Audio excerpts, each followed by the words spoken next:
क्या है, कैसे नींद की प्रक्रिया होती है और वास्तव में जो आपका टॉपिक है निद्रा विकृतियां, उन तक हम पहुंचेंगे और स्लीप डिसऑर्डर्स और उनका कॉजेस, ट्रीटमेंट, सबके बारे में आज हम लोग बातें करेंगे, कुछ चीज़ें देखेंगे और कुछ समझेंगे। तो सबसे पहले हम आपको एक सामान्य नींद या निद्रा के स्वरूप के बारे में बताने चल रहे हैं। Nature of sleep. नींद जो है उसको चेतना की एक प्रमुख परिवर्तित अवस्था के रूप में माना गया है। यानी यह ऐसी अवस्था होती है जिसमें माने नींद की अवस्था में व्यक्ति जो है वह उसकी अनुक्रियाएं जो हैं वह कम हो जाती हैं। नींद की अवस्था में अधिकतर व्यक्ति जो है अपनी जिंदगी का अधिकांश भाग नींद में बिताता है। नींद की अवस्था जो है जागृत अवस्था के विपरीत अवस्था होती है। इस अवस्था में शारीरिक कार्यों एवं सेंट्रल नर्वस सिस्टम, केंद्रीय तंत्रिका तंत्र की क्रियाओं में भी परिवर्तन पाया जाता है। जब व्यक्ति नींद की अवस्था में होता है तो उसकी शारीरिक क्रियाएं की जो तेजी होती है वह कम हो जाती है। व्यक्ति आंख बंद कर लेता है। यद्यपि व्यक्ति का जो मस्तिष्क है ज्ञानेंद्रियों से सूचना प्राप्त करता रहता है, लेकिन उनकी एनालिसिस या विश्लेषण वैसा नहीं हो पाता है। नींद के समय यह देखा गया है कि हृदय और श्वास की गति भी जो है वह थोड़ी कम हो जाती है और उत्तेजना का जो स्तर है वह थोड़ा कम हो जाता है, निम्न हो जाता है। मनोवैज्ञानिकों ने वैज्ञानिक रूप से नींद का अध्ययन करने का प्रयास किया और इसके लिए ईईजी, इलेक्ट्रोएन्सेफेलोग्राफ का सहारा लिया जाता है। ईईजी से मस्तिष्कीय तरंगों की रिकॉर्डिंग का अध्ययन किया जाता है और उनकी जो रिदमिक पैटर्न होता है, गति का एक जो तरीका होता है, उसके बारे में पता चलता है। सामान्यतः यह देखा गया है ईईजी की रिकॉर्डिंग में कि व्यक्ति में उत्तेजना की अवस्था में तथा सामान्य अवस्था या नींद की अवस्था में जो ईईजी का तरंगे नोट की जाती हैं उसमें अंतर पाया जाता है। अध्ययनों के द्वारा यह स्पष्ट हुआ है कि नींद में जो व्यवहार होते हैं ये आपको हम तरंगों के आधार पर बता रहे हैं और इसमें REM तथा NREM इन दोनों के बारे में बात करेंगे। REM यानी रैपिड आई मूवमेंट, तीव्र गति से जो तीव्र नेत्र गति जो होती है। NREM यानी नॉन रैपिड आई मूवमेंट। अब हम आपको बता रहे हैं कि REM और NREM किस प्रकार से नींद की अवस्था में कैसे चक्र होता है, कैसे व्यक्ति सोता है, कैसे जागृत अवस्था में आता है, इसके बारे में बताते हैं। जब व्यक्ति में संवेदी प्रक्रिया कम हो जाती है, यानी नींद की जो गहरी अवस्था होती है उसमें संवेदी प्रक्रिया काफी कम हो जाती है और जो आई बॉल होते हैं, जो हमारे नेत्र गोलक हैं, आई बॉल हैं, उसमें गति नहीं के बराबर होती है। श्वास गति और हृदय गति बहुत ही धीमी हो जाती है और व्यक्ति के शरीर का जो ब्लड प्रेशर है वह भी कम हो जाता है। यदि इस तरह की नींद की अवस्था से व्यक्ति को उठा दिया जाता है तो इस बात की संभावना बनी रहती है कि व्यक्ति यह बताएगा कि वह कोई स्वप्न देख रहा था। इस तरह से स्वप्न का स्वरूप सामान्य चिंतन के समान होता है और इसका स्वरूप संवेगात्मक तथा अतार्किक नहीं होता है। ये तो थी कि जब नेत्र गोलक की गति कम हो जाती है, हृदय गति कम हो जाती है, नेत्र गोलक यानी आई बॉल की गति बिल्कुल नहीं के बराबर होती है, तो यह NREM की अवस्था होती है। रैपिड आई मूवमेंट यानी REM, इस तरह की नींद जो है अति तीव्र आंख गति, यानी जो आई बॉल है यह तेजी से गति करते हैं और यह आपकी जो NREM की ठीक विपरीत अवस्था होती है। इस बारे में सबसे पहले, इस तरह की नींद के बारे में सबसे पहले क्लेटमैन ने बताया था 1953 में। इस तरह की नींद में करीब 30 से 40 बार प्रति मिनट की दर से आई बॉल में गति पाई जाती है। इस तरह की नींद में हृदय एवं श्वसन गति जो है यह NREM के ठीक विपरीत काफी तेज और अनियमित हो जाती है। इस तरह की नींद की अवस्था में व्यक्ति जो है उसे नींद नहीं आती है और व्यक्ति एक अर्ध निद्रा की स्थिति को महसूस करता है। उसे नींद भी नहीं आती है, ऐसा महसूस होता है कि उसे सो रहा है, लेकिन न वो सो पाता है न जाग पाता है। इस प्रकार सामान्य नींद का करीब 20% भाग ऐसी ही निद्रा का होता है। कुछ जो फिजिकल प्रूफ मिले हैं वो ये बताते हैं, माने जो शारीरिक मापों का अध्ययन करने से यह पता चलता है कि इस तरह की नींद में मस्तिष्क जो है अपने संवेदी एवं क्रियात्मक स्रोतों से कुछ हद तक अलग हो जाता है और जो अन्य भागों से मिलने वाली संवेदनाएं हैं, उत्तेजनाएं हैं, वह मस्तिष्क में प्रवेश नहीं कर पाती हैं, जिसके कारण व्यक्ति अनुक्रिया तो नहीं कर पाता है, लेकिन इसके बावजूद भी व्यक्ति का जो मस्तिष्क होता है वह बहुत ही सक्रिय होता है। इस तरह की नींद में व्यक्ति की जो तीव्र आंख गति नींद है वह उसमें व्यक्ति एक तरह से जागे जागे ही एक मतलब अनिद्रा की स्थिति में वह स्वप्न आदि की क्रियाएं होती रहती हैं और इस तरह के स्वप्न की विशेषता यह होती है कि यह अतार्किक होता है और उसका स्वरूप सांवेगिक होता है। REM नींद की जो विशेषताएं होती हैं उन विशेषताओं पर मनोवैज्ञानिकों ने अधिक ध्यान दिया है। REM नींद में व्यक्ति का मस्तिष्क उत्तेजित होता है और व्यक्ति बिल्कुल ही अचेतन होकर सोया रहता है। इसी कारण इसे कुछ मनोवैज्ञानिकों ने विरोधाभासी नींद कहा है।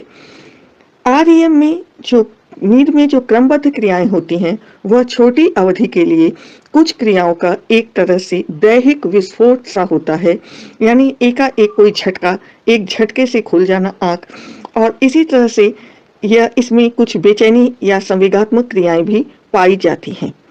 REM नींद में ऐच्छिक पेशी क्रियाओं का तीव्र दमन पाया जाता है, जैसे शरीर में एक सुन्नता की स्थिति होती है और लगता है कि व्यक्ति जो है अपनी गतियां नहीं कर पाएगा। REM की अवस्था में ऑटोनॉमिक नर्वस सिस्टम ANS स्वायत्त तंत्रिका तंत्र के भी कार्यों में परिवर्तन आता है। श्वास गति, हृदय गति आदि में तीव्रता और अनियमितता पाई जाती है।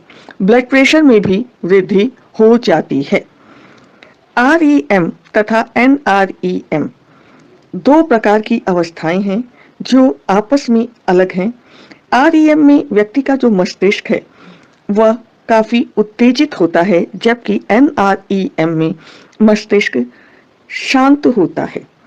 REM जो है व्यक्ति की संवेदी प्रक्रिया होती है, लेकिन NREM में व्यक्ति की संवेदी प्रक्रिया पूर्णतः धीमी होती है। नींद की अवस्थाओं के बारे में जो अध्ययन हुए हैं उसमें एक बायोलॉजिकल रिदमिक साइकिल की बात की गई है, यानी शारीरिक लयात्मक चक्र। इसके अनुसार कि जो व्यक्ति है, मनोवैज्ञानिकों ने अपने अध्ययनों के आधार पर यह बताया कि जो व्यक्ति है या कुछ लोग हैं उनमें नींद से जगाना उन्हें बहुत ही आसान होता है, यानी आप जरा सा भी आहट करिए, जरा सी आवाज दीजिए या उठ जाते हैं। लेकिन कुछ लोग ऐसे होते हैं जिन्हें नींद से जगाना काफी कठिन, मुश्किल होता है। इस तरह के प्रभावों के बारे में जो अध्ययन किए गए उनमें डीमेंट और क्लिटमैन के अध्ययन प्रमुख हैं। इन लोगों ने नींद के दौरान यानी नींद की अवस्था में होने वाले जो विद्युतीय परिवर्तन है, इलेक्ट्रिकल चेंजेस हैं, उसका अध्ययन किया और इसके लिए इलेक्ट्रोएन्सेफेलोग्राफ EEG के द्वारा इसका अध्ययन, मस्तिष्क तरंगों का अध्ययन करके इस संबंध में निष्कर्ष दिया। इस संबंध में जो अध्ययन किए गए उस आधार पर उसके विश्लेषण से ये पता चला कि नींद की कई अवस्थाएं होती हैं, जिनमें से एक अवस्था REM की और 4 अवस्थाएं NREM की होती हैं। जो पहली अवस्था अध्ययन के संबंध में की गई है कि जब व्यक्ति बिस्तर पर लेटता है उस समय वह जागृत अवस्था में होता है, लेकिन आराम के लिए अपने को प्रिपेयर करता है।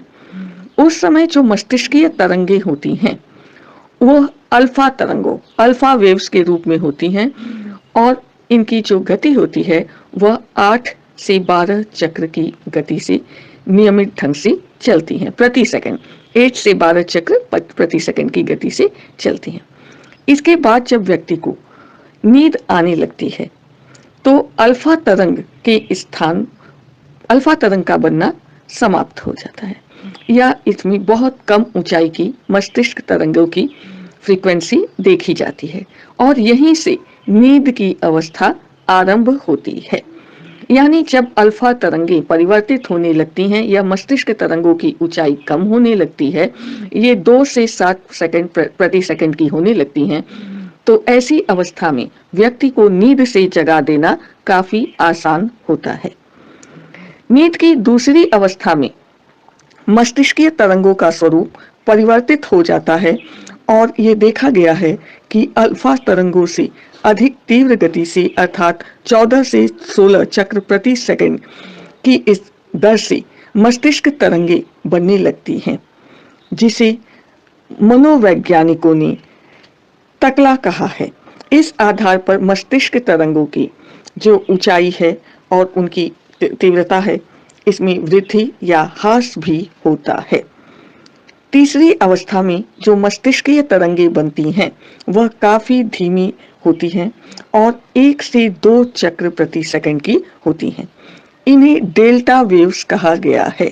इसमें जो भी तरंगे बनती हैं उसमें 50% से कम परंतु 20% डेल्टा तरंगे होती हैं।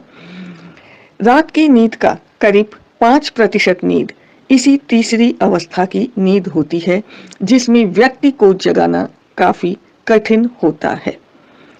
चौथी अवस्था ऐसी अवस्था होती है जिसमें जो मस्तिष्कीय तरंगे बनती हैं उनका करीब 50% से अधिक डेल्टा तरंगे होती हैं और 15% नींद व्यक्ति की इसी अवस्था से संबंधित होती है और इस अवस्था में व्यक्ति को जगाना कठिन कार्य होता है। अब हम बात थोड़ी सी कर रहे हैं कि NREM नींद की, जब व्यक्ति करीब 1 घंटा नींद में बिता चुका होता है तो जो दूसरी अवस्था REM अवस्था आरंभ होती है उसमें नींद की 5वीं अवस्था होती है। REM की इस अवस्था में NREM की अवस्था में पाए जाने वाले मस्तिष्कीय तरंगे पुनः बनने लगती हैं। दूसरे इस तरह से इनकी ऊंचाई कम होती है तथा जो कम नियमित होती हैं। रात की नींद की पहली अवस्था REM होती है जो सबसे कम अवधि अर्थात 5 से 10 मिनट की होती है। रात की काफी अवधि में प्रत्येक 80 से 90 मिनट में REM अवस्था की रिपीटेशन होती है, पुनरावृत्ति होती है। इस तरह से नींद की सभी अवधि में पूरी अवधि में 20 से 25% REM अवस्था होती है। REM की अवधि धीरे धीरे लंबी होती जाती है और इस प्रकार व्यक्ति रात में सोने लग जाता है और करीब 1 घंटे बाद REM की पहली अवस्था और जिसकी अवधि 5 से 10 मिनट होती है। REM की किसी भी अवस्था में यदि व्यक्ति को उठाया जाता है तो वह यह कहता है कि वह कोई स्वप्न देख रहा था। NREM में और REM में व्यक्ति जो है पूरी रात इस तरह की जो NREM और REM इस तरह की अवस्थाएं बारी बारी से रात भर चलती रहती हैं, जिसके कारण वास्तविक पैटर्न जो होता है, रिदम जो होता है वह परिवर्तित होता है और इस पर कई चीजों का प्रभाव भी पाया गया है और समय, उम्र, अवस्थाएं, पर्यावरण, स्थितियां, इन सब का प्रभाव इस पर पड़ता है। नींद के संबंध में यह माना जाता है कि जब हम थक जाते हैं तो उस थकान को यानी चेतन प्रक्रियाओं से जो हमारे शरीर को थकान उत्पन्न होती है, उस थकान को दूर करने के लिए हम लोग सोते हैं। यह सामान्य सिद्धांत है या सामान्य तथ्य है। फिर भी इस संबंध में जो अध्ययन हुए हैं उसमें मनोवैज्ञानिकों या सिद्धांतवादियों का विचार है कि नींद से 2 तरह की पुनर्स्थापनाएं होती हैं, एक फिजिकल लेवल पर और दूसरा साइकोलॉजिकल लेवल पर, यानी व्यक्ति दैहिक और मनोवैज्ञानिक ऊर्जा की पुनर्स्थापना के लिए नींद की क्रियाएं व्यक्ति में होती हैं। इस तरह से नींद जो है प्रत्येक व्यक्ति के लिए जीवन में एक आवश्यक तथ्य है और एक सामान्य व्यक्ति के लिए सामान्य निद्रा का होना भी आवश्यक है। लेकिन चूंकि आज हमें मुख्य रूप से निद्रा विकृतियों के बारे में पढ़ना है, यह स्लीप डिसऑर्डर या निद्रा विकृतियां क्या हैं? पहली चीज तो हम आपसे ये कहेंगे, कोई भी चीज जब अपने सामान्य रूप से विचलित हो जाती है तो वह विकृत कहलाती है, वह विकृति कहलाती है। नींद की में जो विकृतियां होती हैं उसकी व्यापकता आज बहुत बढ़ती चली जा रही है, जिसका सीधा कारण यह जीवन की प्रक्रियाएं हैं और अनेक तरह से व्यक्ति का जो जीवन है वह काफी कॉम्प्लिकेटेड होता जा रहा है, डिस्टर्बेंस बढ़ती जा रही है। प्रेजेंट टाइम आप देखिए कि जो वक्त चल रहा है एक तरह से महामारी का, जिसको हम कोविड-19, कोरोना वायरस ये सब ले रहे हैं, जिसने कि बहुत ही ज्यादा जनजीवन पर प्रभाव डाला है और इसका संबंध भी हमारी नींद पर पड़ेगा ही। तो जीवन की बहुत सी परिस्थितियां ऐसी होती हैं जिसमें व्यक्ति की जो नींद होती है वह सामान्य न होकर विकृत रूप लेने लग जाती है।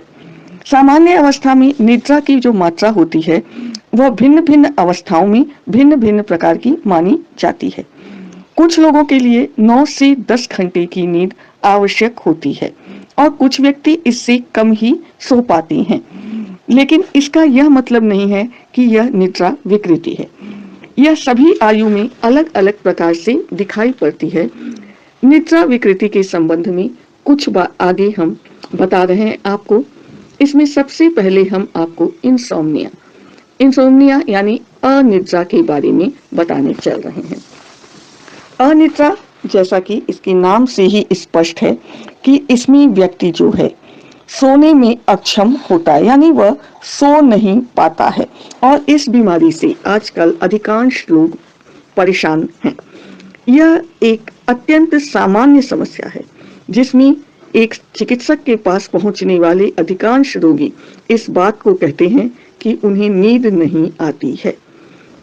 इस संबंध में कुछ अध्ययन भी हुए हैं और यह पाया गया है कि उम्र के बढ़ने के साथ साथ व्यक्ति के ये जो अनिद्रा के घटनाक्रम हैं यह बढ़ते हुए पाए जाते हैं, केसेस ज्यादा पाए जाते हैं। साथ ही साथ अध्ययन यह भी बताते हैं कि पुरुषों की अपेक्षा महिलाएं जो हैं इस विकृति से अधिक प्रभावित होती हैं। जब व्यक्ति को नींद आरंभ करने या निद्रा की अवस्था को निरंतर बनाए रखने में कठिनाई होती है तो ऐसी अवस्था को अनिद्रा की अवस्था कहते हैं। यह अवस्था छोटे समय के लिए भी हो सकती है, कम अवधि की भी हो सकती है, जिसका अधिकतर संबंध स्ट्रेस और एंजाइटी, चिंता या प्रतिबल परिस्थितियों से माना गया है। जैसे एग्जामिनेशन का होना, कोई आपको महत्वपूर्ण कार्य एक निश्चित समय में खत्म निपटाने हैं, तो आपके लिए वह समय विशेष चिंता प्रतिबल का हो सकता है, जिसके कारण नींद जो है वह मुश्किल हो जाती है।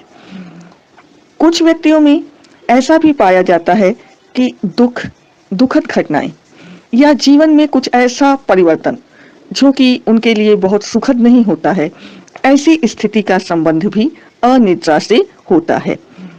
कभी कभी ऐसा होता है कि विषाद या मनोविदलता से भी इस प्रकार के लक्षण उत्पन्न होते हैं।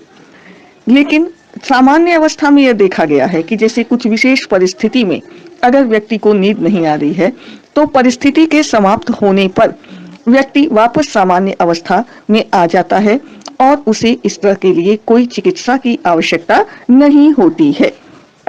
किंतु अनिद्रा में नींद आने की कठिनाई के साथ साथ व्यक्ति जो है उठने पर भी सोने पर भी यह शिकायत रहती है कि उसे नींद नहीं आ रही है और ऐसा व्यक्ति जो सामान्य व्यक्ति है उसकी अपेक्षा देर तक सुबह अजीब थकान अनुभव करता है और ये जागने पर भी थका हुआ सा महसूस करता है। इसका कारण इसे नींद के कारण मिलने वाली एक शांति या थकान को दूर करने में उसे सहायता नहीं मिलती है। इसमें यह देखा गया है कि व्यक्ति जैसे ही सोने के लिए या नींद के लिए अपनी तैयारी करता है, उसकी चिंताएं, उसकी आशंकाएं बढ़ जाती हैं, जिसके कारण उसकी कुछ शारीरिक क्रियाशीलता में भी परिवर्तन होता है, जैसे कि हृदय की धड़कन में परिवर्तन होता है, पेशीय तनाव, साथ ही साथ कई बार जो टेम्परेचर होता है बॉडी का वह भी बढ़ जाता है। अनिद्रा की अवस्था में कई प्रकार की समस्याएं देखने को मिलती हैं।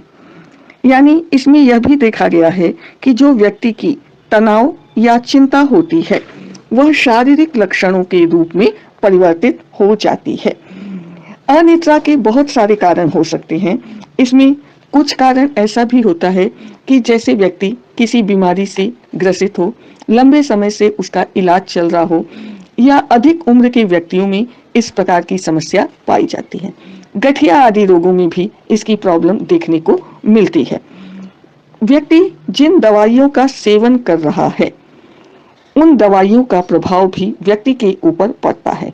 कई बार व्यक्ति कुछ विशेष शारीरिक रोगों के लिए कुछ औषधियों का प्रयोग करता है, जिसके कारण व्यक्ति जो है कई बार दिन के समय भी सो जाता है। यानी एक तरह से निद्रा की औषधियां या ऐसी औषधियां जिनके कारण व्यक्ति के शरीर में एक तंद्रा की अवस्था बनी रहती है, इस कारण से भी व्यक्ति में अनिद्रा का प्रादुर्भाव हो सकता है।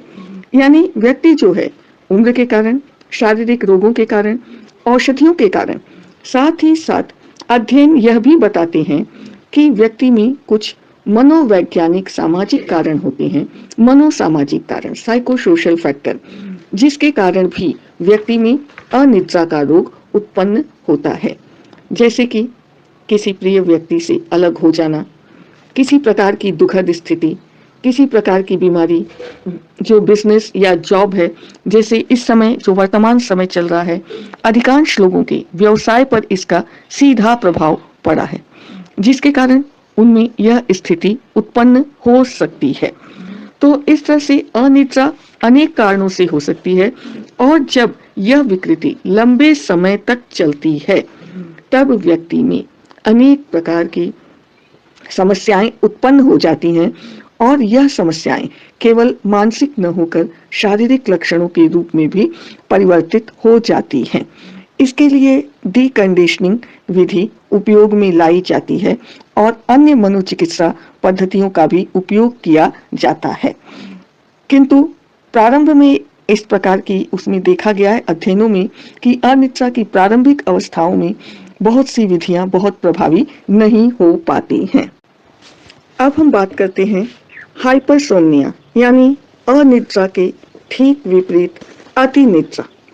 अतिनिद्रा ऐसी निद्रा को कहा जाता है जिसमें व्यक्ति अत्यधिक नींद या अत्यधिक सोने का कार्य करता है।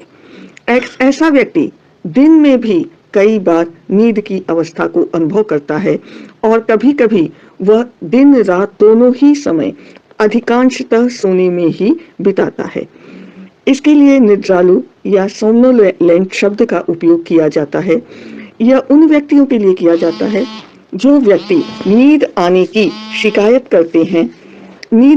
शिकायत करते हैं और जिन्हें जागृत अवस्था में अचानक ही नींद आ जाती है और नींद के दौरे पड़ने लगते हैं और वह जाग नहीं सकती हैं। अनिद्रा की तुलना में अतिनिद्रा के केसेस कम पाए जाते हैं। यह अध्ययन ये बताते हैं कि ऐसे व्यक्ति अत्यधिक नींद का अनुभव करते हैं और असामान्य रूप से कई बार दिन में ही लंबे समय तक बिस्तर में रहना चाहते हैं। कई बार छोटी छोटी अवधि में ही वह सोने लगते हैं। ऐसे व्यक्ति में सुबह उठने में काफी थकान और सोते रहने की इच्छा होती है। इस संबंध में कई प्रकार के लक्षण देखे गए हैं, जिसमें से एक प्रमुख लक्षण एपनिया का है। यानी यह ऐसा एक निद्रा रोग है जिसमें व्यक्ति सोते समय अपनी सांस रोक लेता है, और इस अवस्था में सांस रोकने के कारण उसकी जो विंड पाइप श्वास नली है वह बंद हो सकती है, या मस्तिष्कीय केंद्रों में से श्वसन का जो नियंत्रण करती हैं वह ठीक ढंग से कार्य नहीं कर पाती हैं। इस तरह का रोग जो होता है वह बूढ़े व्यक्तियों में अधिक पाया जाता है। इस तरह के रोग से ग्रस्त व्यक्ति को रात में थोड़े समय के लिए उठाना आवश्यक हो जाता है। अब हम थोड़ी बात करते हैं नार्कोलेप्सी के बारे में। नार्कोलेप्सी में व्यक्ति अपनी नींद पर कोई नियंत्रण नहीं रख पाता है। वह कोई भी महत्वपूर्ण क्रिया करते करते भी सो सकता है, जैसे वह गाड़ी चला रहा है या कुछ लिख पढ़ रहा है, और ऐसी स्थिति में वह उसे एक नींद का झटका या नींद आने लग जाती है। इसमें पेशीय शिथिलता भी उत्पन्न हो जाती है और इस तरह का व्यक्ति इस तरह से सो जाता है कि सिर हिलाते हुए ऊँघता रहता है और किसी भी चीज पर अपने सिर को रखकर सो जाता है। अध्ययनों में कई तरह के अध्ययन हुए हैं जिसमें यह पाया गया है कि कई बार व्यक्ति ऐसा होता है कि वह लंबे समय तक सो नहीं पाता है। काफी समय से जागने के कारण भी उसमें इस प्रकार के लक्षण उत्पन्न हो सकते हैं। अधिक जगा रहने से, अत्यधिक थकान होने से, किसी गंभीर बीमारी के होने से, निद्रावंचन के कारण व्यक्ति में इस तरह के लक्षण उत्पन्न हो सकते हैं। निद्रा विकृतियों में कई प्रकार की विकृतियां पाई जाती हैं और इसके कारणों के संबंध में भी अध्ययन किए गए हैं। एक हम आपको अवस्था बता रहे हैं, तंद्रालुता। यह एक ऐसी गंभीर नैदानिक समस्या है जो 25 से 50 वर्ष की आयु के पहले ही आरंभ हो जाती है और व्यक्ति के जीवन में बनी रहती है। इसका घटनाक्रम लगभग 3 व्यक्ति प्रति 1000 है। यह पुरुषों और महिलाओं दोनों में लगभग समान रूप से पाई जाती है। इस प्रकार की निद्रा अति निद्रा की दशा में निद्रा दौरे विशेषकर होती हैं और सामान्यतः इसमें व्यक्ति जो है कुछ इसकी जो अवधि होती है इसके दौरों की, वह कुछ सेकंड से लेके आधे घंटे तक होती है। जैसा कि हमने अभी बताया कि यह अति निद्रा से ही संबंधित अवस्थाएं आपको बता रहे हैं। व्यक्ति जो है कुछ विशेष कार्यों को करते हुए किसी भी समय कभी भी इसके सो सकता है। इस संबंध में जो सर्वप्रथम रॉथ 1980 ने इसका वर्णन किया था, पहले 1954 में, फिर इसके बारे में 1976 में और 1980 में भी इसका बारे में अध्ययन करके कुछ निष्कर्ष दिया था और बताया कि इस अवस्था में दिवाकाल एवं रात्रि काल में अत्याधिक निद्रा घटित होती है, यानी दिन और रात में अत्याधिक नींद का व्यवहार पाया जाता है। इस रोग के आरंभ होने की आयु जो मानी गई है वह 10 वर्ष की आयु से लेकर 50 वर्ष तक की अवस्था में कभी भी इस प्रकार के रोग दिखाई दे सकते हैं। इस प्रकार के जो रोगी होते हैं इनके साथ बहुत ही गंभीर या घातक परिणाम भी मिल जाते हैं, क्योंकि इनको नींद कभी भी आ सकती है। इस कारण से इनके साथ दुर्घटनाओं का जोखिम जो होता है वह बना रहता है। साथ ही साथ ये अक्सर अपने कार्य स्थल पर भी सो जाते हैं, जिसके कारण इनकी जो परफॉर्मेंस होती है वह अन्य के मुकाबले कम होती है और इनमें जो स्वास्थ्य संबंधी समस्याएं होती हैं वह भी उत्पन्न होती हैं। अभी तक इस अवस्था को ठीक करने के लिए कोई ऐसी चिकित्सा उपलब्ध नहीं हुई है। इसके लिए कुछ क्षणिक नींदों से लाभ जरूर मिलता है, औषधि चिकित्सा भी की जाती है, मनोचिकित्सा भी इसके लिए की जाती है। अब हम थोड़ा सा आपको पैरासोमनियास के बारे में बता रहे हैं। यह ऐसी असामान्य या अवांछनीय क्रियाएं हैं जो नींद की अवस्था में अचानक आरंभ होती हैं और इसके कारण व्यक्ति ऐसी क्रियाएं कर जाता है जिस पर कि वह अपना नियंत्रण नहीं कर पाता है और इस ऐसी शारीरिक क्रियाएं नींद की अवस्था में ही दिखाई देती हैं। इस प्रकार की अवस्था में आपने एक प्रकार की विकृति पढ़ी हुई है, निद्रा भ्रमण, या जिसको कि नींद में चलना कहा जाता है। ऐसी अवस्था में व्यक्ति नींद की अवस्था में उठता है और उठकर वह एक स्थान से दूसरे स्थान पर जाता है। उसके व्यवहार में एक निश्चित क्रम होता है। बच्चों में भी यह विकृति दिखाई देती है, खासकर बच्चों में, और कई बार बड़ों में भी यह विकृति पाई जाती है। इस नींद की भ्रमण की अवस्था में, सोमनाम्बुलिज्म की अवस्था में, व्यक्ति के जो चेहरा होता है उस पर कोई विशेष प्रकार के भाव दिखाई नहीं देते हैं। इसी तरह से कई बार व्यक्ति जो है वह नींद की अवस्था में अचानक चीख कर उठ बैठता है, यानी नींद में जैसे वह कोई भयावह परिस्थिति का सामना करता है और वह पूरे पसीने से ग्रस्त हो जाता है। और ऐसी विकृति बच्चों में भी देखी जाती है, कई बार युवाओं में भी होती है। इस संबंध में जो अध्ययन होते हैं वह यह बताते हैं जो अध्ययन वह बताते हैं कि जैसे निद्रा भ्रमण या निद्रा आतंक का जो आधार होता है, इसमें पारिवारिक कारकों की भी भूमिका होती है। इस संबंध में कुछ जुड़वा बच्चों पर भी अध्ययन किए गए हैं और ये पाया गया है कि जो विषम रूपी जुड़वा होते हैं उनकी अपेक्षा समरूपी जुड़वा बच्चों में इसके पाए जाने की संभावना अधिक होती है। इसके अलावा निद्रा भ्रमण